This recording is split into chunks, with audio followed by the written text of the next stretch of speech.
Hey, what's going on, guys? Back again with another unboxing. So I just got these items in the mail, so I was going to unbox them right here. So, let's see. I already know what this stuff is.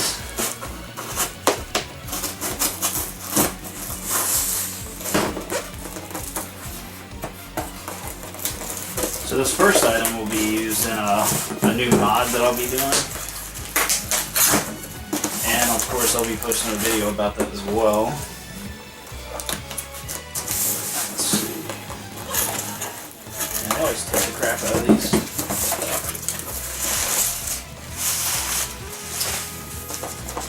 So it's a couple of Super Nintendo games.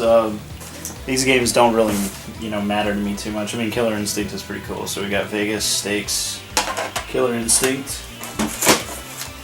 Super Soap 6, and a terrible condition Play Fighter. But we bought a lot, and the main item that we are interested in is the SNES Mini, or SNES Junior. So we're going to be doing the RGB mod to this, since Voltar was nice enough to hook me up with one of his RGB kits for that. I figured I'd go ahead and pick one of these up. This thing doesn't look like it's scuffed, but it needs to be cleaned up terribly. So we're going to do that. And it also came, with 2 controllers. But, yeah, I'll be selling off the games. I don't really care for those. So let's get to the main attraction.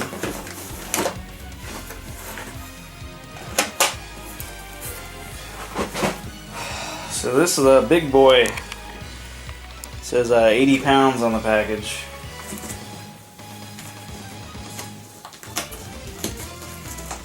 So it looks like it's barely taped down though. Kind of worries me, especially for what the contents are.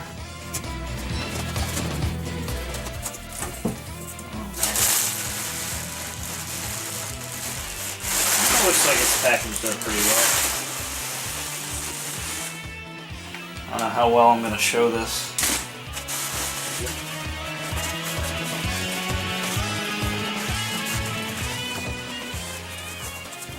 You know what, we're just going to tear the side of this down, and we're going to slide it out.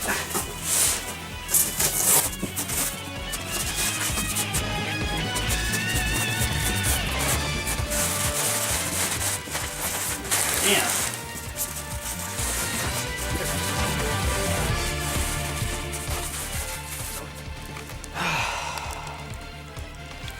Well, it's a PVM 20 M2MDU.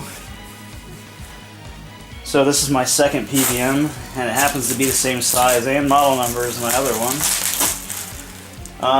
I'll do a better video once I get the box is taken out of here. This room's kind of small, but I'm only going to be using this PVM for vertical shooters. So I have a right into arcade PCB and a Strikers 1945 PCB, and I have an arcade cab. I switch them out, but the arcade cab monitor doesn't look so great, so I ended up getting a super gun, and I'm going to use that with this. So meet me back in a second once I get it unboxed.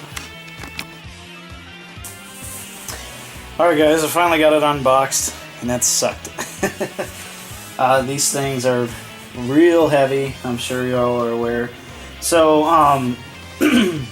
yeah, not to assume that, my viewers don't really, know what's going on with these kind of monitors, but if you were wondering why you'd want to go out of your way to get a PVM over a standard CRT, is that these have RGB input, which is the best video quality that pretty much anything up to like the Sega Saturn and PlayStation can do.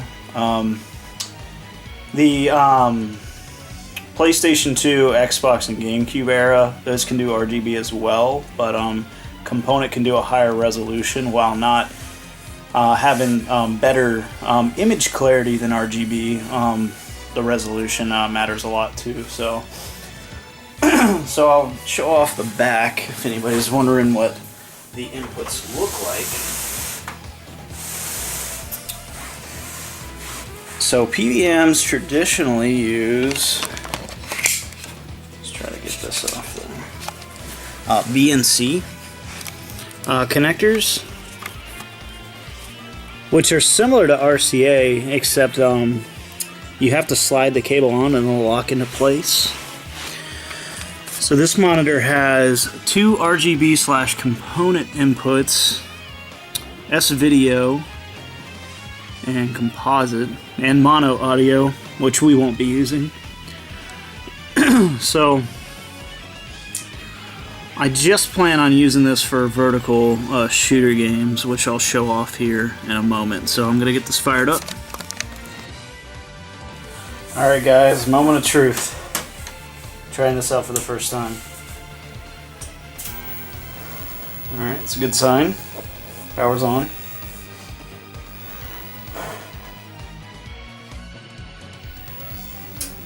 Alright. Now let's... RGB input. I could already tell this is set to component. So let's change that.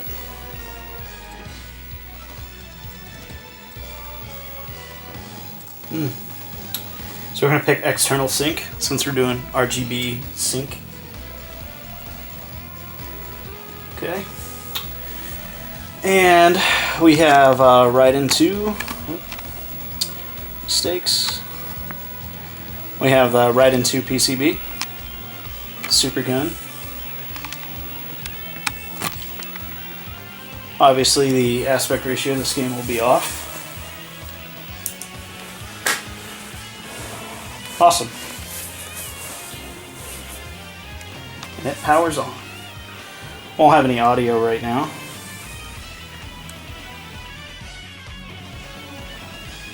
It looks fantastic. I know I need to play with my camera settings. It does not capture this very well. I see the refreshing. This is very difficult to play when it's not oriented correctly. So this super gun actually has Neo Geo controller ports, which is my favorite controller to use on arcade games. So, alright, cool. Well, I'm going to start setting this up into its final resting place, at least for now. Oh man, I noticed that there's a little bit of an image tilt. Hopefully I don't have to adjust the yoke on that. It's not fun. Thanks guys, and I'll see you later.